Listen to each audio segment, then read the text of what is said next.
మధురం మధురం నీ వాక్యం నా త్రోవకు దీపం నీ వాక్యం. యేసు నామంలో మీకు శుభములు సమృద్ధిగా కలుగును గాక. మధురం నీ వాక్యం అనే కార్యక్రమానికి స్వాగతం. ఈరోజు మనం ప్రభు కృపా సంవత్సరం 10వ భాగం ధ్యానించుకుందామండి. మధురం మధురం నీ వాక్యం నా త్రోవకు దీపం నీ వాక్యం. ఈరోజు నిరీక్షణ మనకు నిరాశను కలిగింపదు.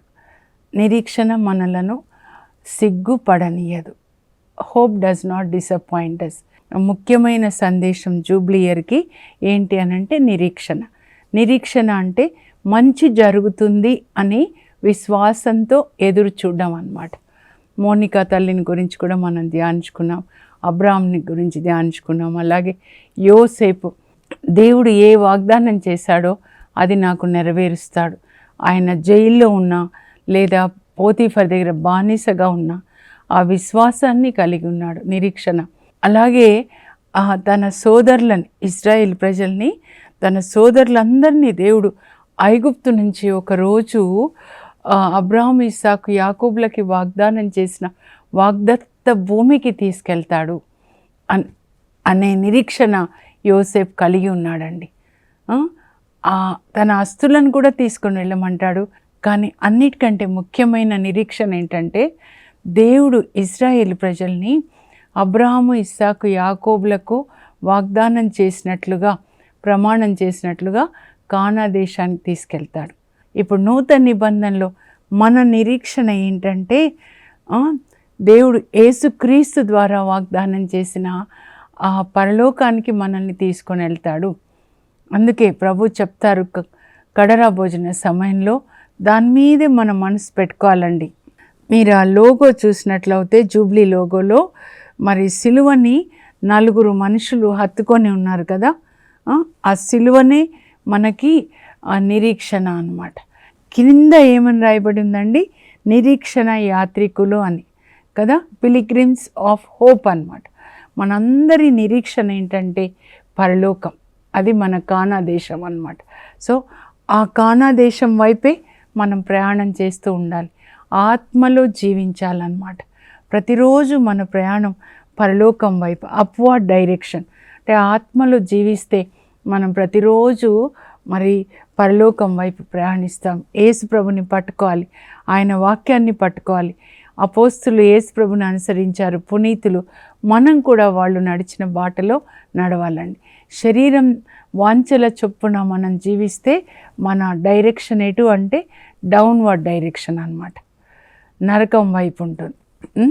అప్వార్డ్ డైరెక్షన్గా ఉండాలి ప్రతిరోజు కూడా. అది అప్వార్డ్ డైరెక్షన్, ఆత్మలో జీవించడం.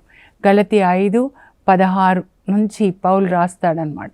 మీరు ఆత్మలో జీవించండి, శరీర వాంఛలను తృప్తిపరచుటలో మీరు చూపే శ్రద్ధను మానివేయండి అని చెప్తున్నారు. శరీర వాంఛల ప్రకారం అపవిత్రత, జారత్వం, విందులు, అసూయ, వర్గతత్వం, వినోదాలు, ఇవన్నీ కూడా మనల్ని నరకానికి చేరుస్తాయన్నమాట. ఇలా జీవించే వాళ్ళు దేవుని రాజ్యంనకు వారసులు కారు. కనుక మీరు ఆత్మలో జీవించండి అని ఆత్మ ఫలాలని గురించి రాస్తాడు. ప్రేమ, సంతోషం, సమాధానం, ఆ తర్వాత మరి ఓర్పు, సహనం, ఆత్మ నిగ్రహం, మంచితనం, ఇవన్నీ మనం కలిగి ఉండాలి. పరిశుద్ధాత్మ మన ఆత్మతో కలిస్తే మనం ఇలాంటి ఫలాలు ఫలిస్తామన్నమాట. అప్పుడు అందరికీ ఆశీర్వాదకరంగా. యోసేపు జలాధారం చెంత నాటిన ఫలవృక్షం వంటివాడు. వాళ్ళ నాన్న అంటాడు యోసేపుని గురించి, నేను అది ధ్యానించుకున్నాం కదా, ఆదికాండం 49:22 అన్నమాట. ఫలవృక్షం, జలాధారం. జలం అంటే ఇదే, దేవుని యొక్క వాక్యం పీల్చుకొని జలాధారం చెంత నాటిన ఫలవృక్షం. ఎంత ఫలాల్ని ఫలించాడంటే అందరికీ కరువు కాలంలో ఆహారాన్ని ఇచ్చాడు. వృద్ధుడైన తండ్రిని పోషించాడు. అన్నయ్యలు ఎంత ద్రోహం చేసినా వాళ్ళని క్షమించి వాళ్ళని వాళ్ళ పిల్లల్ని ఆదరించాడు. ఇంత మంచితనం అండి, ఎంత నీతిగా ఉంటాడు. అంతేకాకుండా పాపం చేయడానికి ఒప్పుకోడు. ఇది భగవద్రోహం కాదా తల్లి అంటాడు పోతిఫర్ భార్య శోధించినప్పుడు అన్నమాట. అసలు ఎంత మంచి వ్యక్తి అండి. మనం యోసేపులో యేసుప్రభు లక్షణాలు చూడొచ్చు అన్నమాట. అలా మనం కూడా జీవించాలి. ఎప్పుడు మన యొక్క ప్రయాణము యేసుప్రభుని పట్టుకొని, సిలువ అంటే శ్రమలు అన్నమాట. ఇలా నీతిగా యేసుప్రభు చెప్పిన మార్గం, చూపిన మార్గం, జీవించిన మార్గం అంటే సిలువ మార్గమేనండి. శ్రమలు ఉంటాయి. అందుకే ఇరుకు మార్గం అంటారు యేసుప్రభు. ఇరుకు మార్గంలో మీరు ప్రవేశించండి. విశాలమైన మార్గము అది మరణానికి దారితీస్తుంది, అంటే నరకం. ఇరుకు మార్గంలో చాలామంది ప్రయాణించాలనుకుంటారు. దాంట్లో శ్రమలు ఉంటాయి, కానీ అది జీవానికి చేరుస్తుంది. జీవం అంటే పరలోకం, మరి మరణం అంటే నరకం అన్నమాట. ఈ కొద్దిపాటి సుఖాల కొరకు మన ఆత్మని మరి నరకానికి, సైతానికి అప్పగించకూడదండి. నిరీక్షణ, మన నిరీక్షణ ఎప్పుడు యోసేపు ఎట్లా నిరీక్షించాడో కానా దేశంలోనే తనని పాతి పెట్టాలి. మన నిరీక్షణ ఏంటంటే పరలోక తండ్రి ఇంటికి చేరుకోవాలి. అది మన ఇల్లు, ఆయన మన నాన్న. యేసుప్రభు మన కొరకు కిందికి వచ్చి దేవుని ఇంటికి దారి, రూట్ మ్యాప్ బైబిల్ గ్రంథంలో బోధించారు. మత్తయి సువార్త, 4 సువార్తలు రూట్ మ్యాప్ చెప్పి మన పాపంలో కొరకు సిలువలో మరణించి, మన పాపాలకి వెల చెల్లించి, ఆయన మరణించి పునరుత్థానుడై లేచి మన కొరకు పరలోకాన్ని తెరిచి అక్కడ ఇల్లు కట్టి మన కోసం, నేను మళ్ళా వచ్చి మిమ్మల్ని తీసుకెళ్తాను, నేనున్న చోటునే మీరుండులాగున మిమ్మల్ని నా యుద్ధకు చేర్చుకుంటాను. అది అండి యేసుప్రభు యొక్క అభిలాష, హృదయ వాంఛ. యేసుప్రభు ఎక్కడ ఉంటే మనం కూడా అక్కడే ఉండాలి అన్నమాట. దాని కొరకే ఈ సంవత్సరం ప్రిపరేషన్. విడుదల, అందరికీ బానిసలకి విడుదల, అంటే సైతాను బానిసత్వానికి మరి లోబడి ఉన్న వాళ్ళకి ఈ సంవత్సరం దేవుడు విడుదలని ప్రకటిస్తాడనమాట. డెట్స్ విల్ బి ఫర్గివెన్, అంటే మన పాపాలు మన్నించబడతాయి. అలాగే మనం కూడా మన్నించాలండి. యేసుప్రభు మనల్ని మన్నించినట్లే మనం కూడా మన్నించాలి. ఆ కృపని ఇవ్వమని మనం దేవుణ్ణి అడగాలి. యేసుప్రభుని కల్వరి సిలువలో ఎలా మీరు మన్నించారో ఆ కృప, కల్వరి కృప నాకు ఇవ్వండి ప్రభా, నేను కూడా క్షమించాలి అని చెప్పి అందరినీ క్షమించాలి. ఎవరికి అప్పు ఉండకూడదు. ఈ సంవత్సరం అందరికీ విడుదల, బానిసలందరికీ కూడా విడుదల అన్నమాట. If the son sets you free you will be free indeed అని యేసుప్రభు చెప్పారనమాట. మత్తయి సువార్త 8:36లో కుమారుడు మిమ్మల్ని స్వతంత్రులను చేసినచో మీరు నిజంగా స్వతంత్రులై ఉంటారు. అబ్రహాం లింకన్ ఎలా మరి బానిసలకి విడుదలనిచ్చాడు, నల్ల వాళ్ళకి బానిసత్వం నుంచి విడుదలనిచ్చాడో తనకున్న అధికారంతో, యేసు ప్రభు తనకున్న అధికారంతో మనందరికీ విడుదలండి. యేసు నామంలో విడుదల అన్నమాట. అయితే నేనేం చెప్పాలి ప్రభా రేపటి దినాన అన్నప్పుడు ప్రభు నాకు యెహోయాకీన్ అనే రాజుని గుర్తు చేశారండి. ఈ రాజు దావీదు సంతతిలో లాస్ట్ బట్ వన్, చివరికి కాదండి, ఇంకొకరు అనమాట. వాళ్ళ చిన్నాన్న చివరిగా ఉంటాడు. ఈయన 19వ రాజు. మొత్తం దావీదు నుంచి సిద్కియా వరకు 20 మంది రాజులు అవుతే this one Jehoiachin, Jehoiachin is the 19th one, last but one అంటాం అన్నమాట. ఇర్మియా గ్రంథంలో చివరి అధ్యాయంలోనికి మనం వెళ్దామండి. చివరి అధ్యాయం ఇర్మియా గ్రంథంలో ఏంటి అంటే 52వ అధ్యాయంలో 31వ వచనం నుంచి మనం చూద్దామండి. చివర అన్నమాట. అయితే 2వ రాజుల గ్రంథంలో కూడా మరి 22వ అధ్యాయం నుంచి చూద్దాము, 25 వరకు అండి. కొంచెం కొంచెంగా ఈ దావీదు సంతతిలో మరి దావీదులాగా దేవునికి ఇష్టంగా దేవుని ఆజ్ఞలు పాటించి నా రాజులలో ఒక 3-4 ఉంటారండి.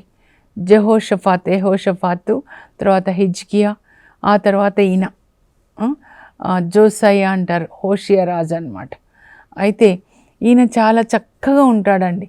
ఈయన గురించి ఒక మాట దేవుడు రాయిస్తాడనమాట బైబిల్ గ్రంథంలో. 2 రాజులు, జోసయ్య, కింగ్ జోసయ్య 8 ఇయర్స్కే ఈయన రాజు అవుతాడనమాట. 31 సంవత్సరాలు పరిపాలిస్తాడండి. హోషియా రాజు ధర్మబద్ధముగా జీవించి యావేకు ఇష్టుడాయెను అని రాయబడి ఉంటుందండి. అయితే 2 రాజులు 22 అధ్యాయంలో 25వ వచనం మీరు చదివితే, హోషియా రాజులాగా దేవుని యొక్క ఆజ్ఞలను పూర్ణ ఆత్మతో, పూర్ణ మనస్సుతో, పూర్ణ శక్తితో పాటించిన రాజులు ఇంకెవరూ లేరు, అతనికి ముందు కానీ అతని తర్వాత కానీ. ఎంత మంచి సాక్ష్యం చూడండి.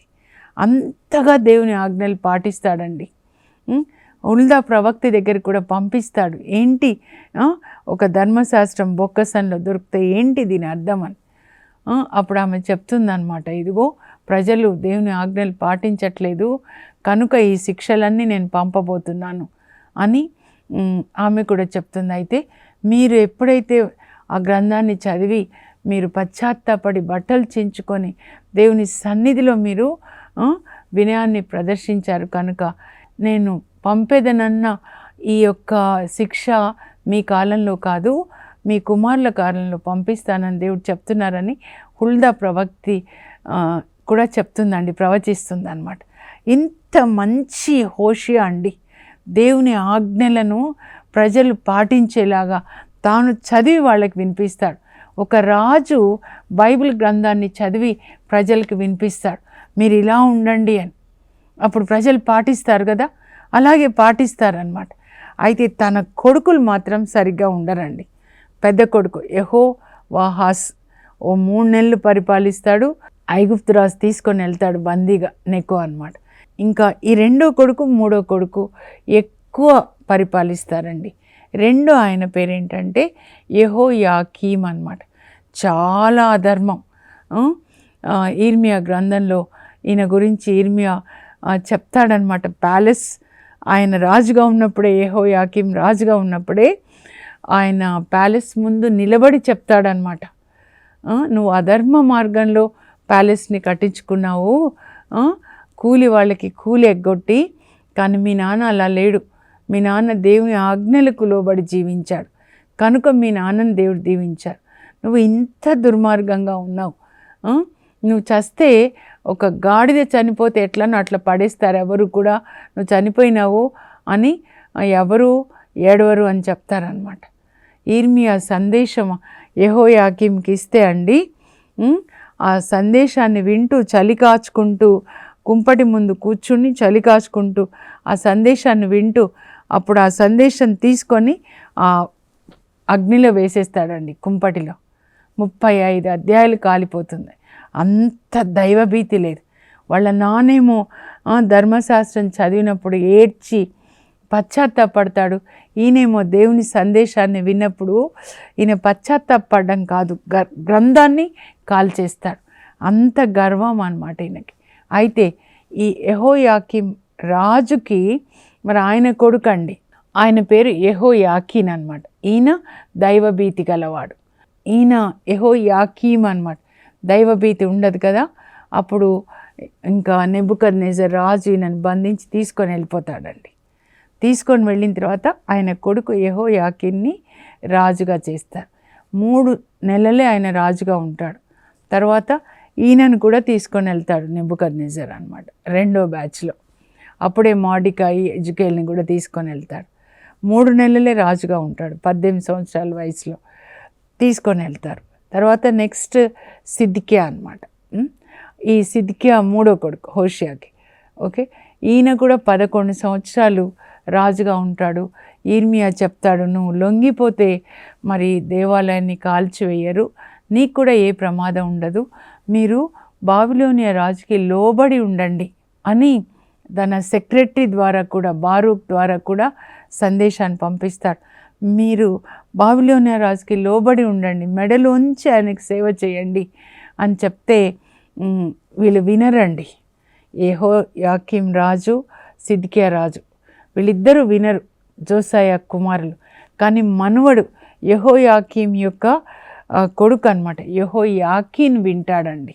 హోషియా రాజు కొడుకు యెహోయాకీం. ఆయన ఇర్మియా గ్రంథాన్ని కాల్చేస్తాడు. అంత గర్వం అనమాట.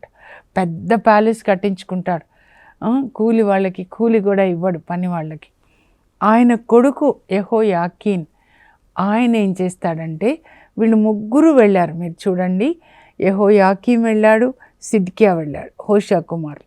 యెహోయాకీం యొక్క కొడుకు యెహోయాకీన్ ఆయన కూడా బాబిలోనియాకి వెళ్తాడు, చెరసాల్లో ఉంటారు. అయితే దేవుని మాట ప్రకారం ఇర్మియా చెప్తాడు, మీరు ఆ రాజుకి లోబడి ఉండండి అంటే, ఆ రాజుకి లోబడి ఉన్నది ఈ యెహోయాకీన్ ఒక్కడేనండి. లోబడి ఉంటాడు అక్కడ చెరసాల్లో ఉన్నప్పుడు అనమాట, బాబిలోనియా చెరసాల్లో. అప్పుడు ఏమవుతుంది చూడండి, ఈ నెబుకద్నెజర్ మరణించిన తరువాత ఆయన కొడుకు ఎవిల్ మెరోదక్ రాజు అవుతాడనమాట. రాజు అయిన తర్వాత ఏం జరుగుతుందంటే, అప్పటికే యెహోయాకీను అక్కడ బాబిలోనియా చెరసాల్లో ఉండడము 36 సంవత్సరాలు అయిపోయి 37వ సంవత్సరం వస్తుందండి. చెరసాలలో 37 సంవత్సరాలు ఒక రాజు, మరి శత్రుదేశపు చెరసాల్లో 37 సంవత్సరాలు అంటే, రాజు అంటే ఎంత లగ్జూరియస్ లైఫ్ కదండి. అక్కడ చెరసాల్లో ఎలా ఉంటుంది.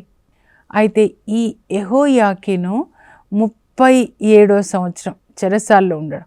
అప్పుడు ఈ ఎవిల్ మెరోదక్ రాజు, దేవుడు నెబుకద్నెజర్ రాజుని ప్రక్కకు జరిపి తన కొడుకుని రాజుని చేస్తే, ఆయన ఈ యెహోయాకీన్ మీద కరుణ చూపించాడంటండి.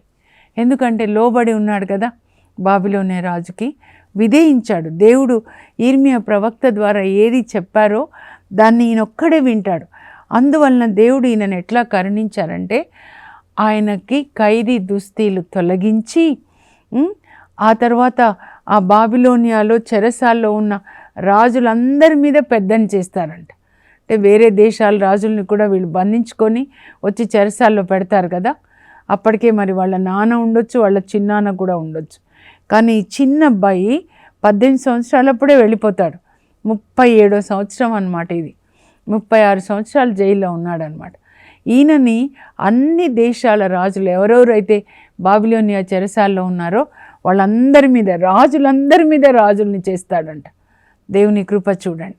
ఖైదీ దుస్తీలు తొలగించి రాజవస్త్రాలను ఆయనకిచ్చి, ఆ రాజు ఎవిల్ మెరోదక్ తనతో పాటు ఈ యెహోయాకీన్ని కూర్చోబెట్టుకొని రాజగృహంలో రాజులాగా భోంచేస్తాడంట. ఎంత నిరీక్షణ చూడండి. అంటే అంత విశ్వాసాన్ని ఆయన కలిగి ఉన్నాడనమాట. నా దేవుడు తప్పకుండా నన్ను విడిపిస్తాడు. ఎందుకంటే దేవునికి లోబడి జీవిస్తున్నాడు, ప్రార్థన చేసుకుంటున్నాడు. దావీదు జీన్స్ ఈయనకు కూడా వచ్చాయి, అలాగే వాళ్ళ తాతగారి జీన్స్ వచ్చాయి, జోసాయా హోషియా జీన్స్. చూడండి, ఇంకా ఆయనకే కాదండి బ్లెస్సింగ్స్ దేవునికి లోబడి ఉంటే. ఇప్పుడు మనం మత్తయి సువార్తలోకి వెళ్తే అక్కడ ఒక అద్భుతమైన విషయాన్ని చూస్తాం. మత్తయి సువార్తలో యేసుక్రీస్తు వంశావళి 42 తరాలు కదండి. ఎన్నో రహస్యాలు ఉంటాయండి అందులో. ఒక్కొక్క తరం మనం ధ్యానిస్తే అదే ఒక సంవత్సరం చెప్పొచ్చు అన్నమాట. అయితే అబ్రహాం నుంచి దావీదు వరకు 14 తరాలు, దావీదు నుంచి బాబిలోనియా ప్రవాసం వరకు 14 తరాలు అన్నమాట.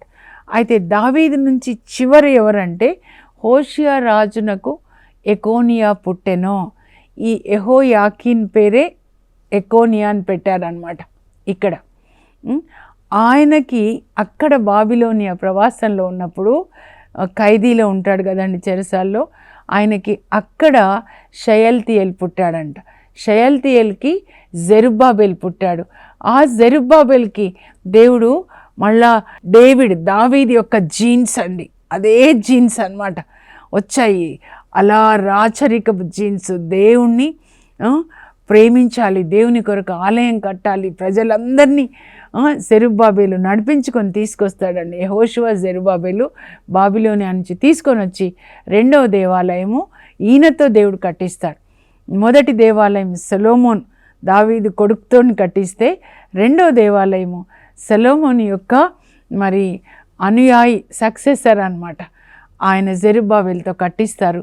వంశం కంటిన్యూ అవుతుంది. చూడండి, ఈ చెరసాలలో 37 సంవత్సరాలు ఉన్నటువంటి యెహోయాకీను ద్వారా యేసుక్రీస్తు వంశావళి అలా కొనసాగి మరి యేసు ప్రభు పుడతారనమాట. జోజప్ప గారు యోసేపు ఆ వంశంలో పుడతాడండి. ఎంత వండర్ఫుల్గా ప్రభు నాకు చూపించారంటే, యెహోయాకీను వినయాన్ని అలవర్చుకొని ఆయన లోబడి ఉన్నాడు. ఇర్మియా సందేశాన్ని ఆయన పాటించి బాబిలోనియా రాజుకి లోబడి జీవిస్తే 36 సంవత్సరాలు లోబడి జీవించాడు. 37వ సంవత్సరం ఆయనకి బహుమతి లభించింది. ఆ బహుమతి ఆయనకే కాదు, అబ్రహాం విధేయత అన్ని తరాలకి దీవెనలు తెచ్చినట్లే యెహోయాకీని యొక్క విధేయత నిరీక్షణ మరలా కొనసాగి వాళ్ళు తిరిగి వచ్చేస్తారు తన మనవడి కాలంలో. యేసుక్రీస్తు వంశావళి ఆయన ద్వారా కొనసాగుతుందన్నమాట. ఎకోనియాకి షయల్తీయేలు, షయల్తీయేల్కి జెరుబ్బాబేలు మళ్ళా తిరిగి వచ్చేస్తారు ఇక్కడ మరలా యెరూషలేంలో అన్నమాట. చూడండి, అలా మనం కూడా నిరీక్షణ కలిగి ఉండాలండి. విధేయత అన్నమాట. అబ్రహాము నిరీక్షించాడంటే ముందు అబ్రహాం ఏం చేశాడండి? అబ్రహాం విధేయించాడండి దేవునికి. ఆ వంశమంతా అబ్రహాము, ఇస్సాకు, యాకోబులు వీళ్ళు దేవునికి విధేయత చూపిస్తున్నారు. ఇదో నీ పుట్టింటిని తల్లిదండ్రులందరినీ విడిచిపెట్టి నేను చూపించినట్లు రా అనగానే అబ్రహాం విధేయించాడు దేవుడు చెప్పినట్లుగా. ఆదికాండం 12 అన్నమాట. అలాగే ఇస్సాకు విధేయించాడు ఆదికాండం 26లో అన్నమాట. అప్పుడు ఆయన ఫిలిస్తీయ దేశంలో ఉంటాడు. ఇంకా ఐగుప్తు వెళ్ళాలి అనుకుంటుంటే, ఐగుప్తుకి వెళ్ళకయ్యా, ఇక్కడే ఉండు, నేను నిన్ను ఆశీర్వదిస్తాను కదా, ఇదిగో నేను మీ నాన్నకి వాగ్దానం చేసినట్లే నేను నీకు కూడా వాగ్దానం చేస్తున్నా, ఈ భూమిని నేను నీ సంతతికి ఇస్తాను, మీ నాన్న నా మాటలు పాటించాడు కనుక నేను నిన్ను దీవిస్తాను. అప్పుడు దేవుడు చెప్పినట్లుగా ఇస్సాకు అక్కడే ఉండిపోతాడండి. అందువల్ల ఆదికాండం 26 మీరు 12వ వచనం చూస్తే, ఇస్సాకు విత్తనాలు వేస్తే 100 రెట్ల పంట వచ్చింది. దేవుడు అతన్ని దీవించాడు, గొడ్లు గొర్రెలు అన్నీ ఇచ్చాడు. అతడు క్రమక్రమంగా అభివృద్ధి చెంది మహాసంపన్నుడయ్యాడు. ఈ ముందుది చెప్పకుండా ఆదికాండం 26లో 1 నుంచి 6 వచనం వరకు 5 వరకు చెప్పకుండా అదంతా విడిచిపెట్టి 12వ వచనంలో ఇస్సాకు విత్తనాలు వేస్తే 100 రెట్ల పంట వచ్చింది. ఎందుకు వచ్చింది 100 రెట్ల పంట అంటే, ఇస్సాకు దేవునికి విధేయించాడండి. మనం దేవునికి విధేయిస్తూ ఉన్నప్పుడు ఆ విధేయతనే విశ్వాసం అన్నమాట. మనలో విశ్వాసం పెరుగుతూ ఉంటుంది. మనం విశ్వసించినప్పుడే కదండి విధేయిస్తాం. ఇదిగో ఈ ట్యాబ్లెట్ వేసుకుంటే మీకు బీపీ నార్మల్గా ఉంటుంది, లేదా ఈ ఇంజెక్షన్ ఇస్తే హార్ట్ అటాక్ వచ్చిన వాళ్ళకి వాళ్ళు బ్రతుకుతారు అంటే విశ్వాసం కదా. అలాగే దేవుని పట్ల విశ్వాసము అంటే నిరీక్షణ ఏంటంటే విశ్వాసంతో ఎదురు చూచుట మంచి జరుగుతుంది అని. యెహోయాకీను బాబిలోనియా చెరసాల్లో 36 సంవత్సరాలు నిరీక్షణతో వేచి ఉన్నాడు. నాకు తప్పకుండా మంచి రోజులు వస్తాయని అలాగే విధేయించాడు కాబట్టి దేవుడు ఆయనని సత్కరించారనమాట. సో నిరీక్షణ అంటే విశ్వాసంతో ఎదురు చూచుట, మరి విశ్వాసం అంటే విధేయించుట అండి. దేవుని యొక్క వాగ్దానాలన్నీ కూడా బైబిల్లో విధేయించే వాళ్ళకన్నమాట. కేవలం బైబిల్ చదవడం ప్రార్థించడమే కాదు, కానీ ఏదైతే దేవుడు చెప్పాడో దాన్ని మనం విధేయించాలి. అప్పుడు అబ్రాహాంని, ఇస్సాకుని, యాకోబుని, యోసేపుని దీవించిన దేవుడు, యెహోయాకీన్ని దీవించిన దేవుడు మనల్ని కూడా దీవిస్తాడు. బైబిల్ గ్రంథం చదువుతుంటే విశ్వాసం అన్నమాట, వింటుంటే విశ్వాసం, ఇంకా జీవిస్తున్నప్పుడు నిరీక్షణ అన్నమాట. నిరీక్షణ ఎప్పుడు మనం కలిగి ఉంటామో దేవుని మాటకి లోబడి, అప్పుడు మీకు మంచి రోజులు వస్తాయి. యోబు కూడా దేవుని మాటని విధేయించాడండి. కళ్ళు జాగ్రత్త అంటే కళ్ళతో పరస్త్రీని కామదృష్టితో చూడలేదు. నాలుక అబద్ధం చెప్పొద్దు అంటే అబద్ధం చెప్పలేదు. పేదలకి సాయం చేయంటే చేశాడు. అలా విధేయించాడు, నిరీక్షణ కలిగి ఉన్నాడు కనుక ఆశీర్వాదాలు పొందాడు యెహోయాకీన్ కూడా. సో మనం కూడా ఈ సంవత్సరం బైబిల్ గ్రంథాన్ని చదవడము వినడమే కాదండి, విధేయిద్దాము. దాన్నే నిరీక్షణ అంటారనమాట. విధేయించినప్పుడు మీకు మంచి రోజులు వస్తాయి. యెహోయాకీన్ని ఆశీర్వదించిన దేవుడు మిమ్మల్ని కూడా ఆశీర్వదిస్తారు. ప్రార్థన చేసుకుందాం. పరలోకపు మా తండ్రి, మీ పరిశుద్ధ నామం నాకు స్తోత్రం కలుగును గాక. యెహోయాకీన్ రాజు ఇర్మియా ద్వారా మీరు ఇచ్చిన సందేశాన్ని విధేయించాడు ప్రభా, లోబడి జీవించాడు. మీరు బాబిలోనియా రాజుకి లోబడి జీవించండి అని చెప్పినప్పుడు నాయన వాళ్ళ నాన్న వినలేదు యెహోయాకీం, అలాగే సిద్కియా రాజు వాళ్ళ చిన్నాన్న వినలేదు, కానీ ఈయన విన్నాడు కనుక ఆయనని మీరు ఆశీర్వదించారు ప్రభా, సత్కరించారు. అంతేకాదు ఆయన నుంచి యేసుక్రీస్తు వంశావళిని మీరు కొనసాగించారు అయ్యా. దాన్ని బట్టి మీకు వందనాలు.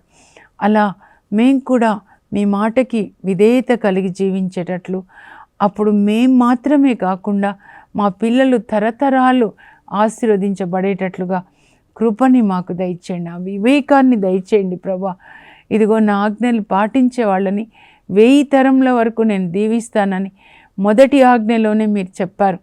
ఆ వివేకాన్ని మేము కలిగి ఉండి మీ మాటకి లోబడి జీవించి మేము మా పిల్లలు తరతరాలుగా దీవెనలు పొందేటట్లు, అసలైన దీవెన ప్రభా మేము పరలోకాన్ని కలిగి ఉండేటట్లుగా కృప దయచేయమని యేసు నామంలో అడుగుచున్నాం తండ్రి, ఆమేన్.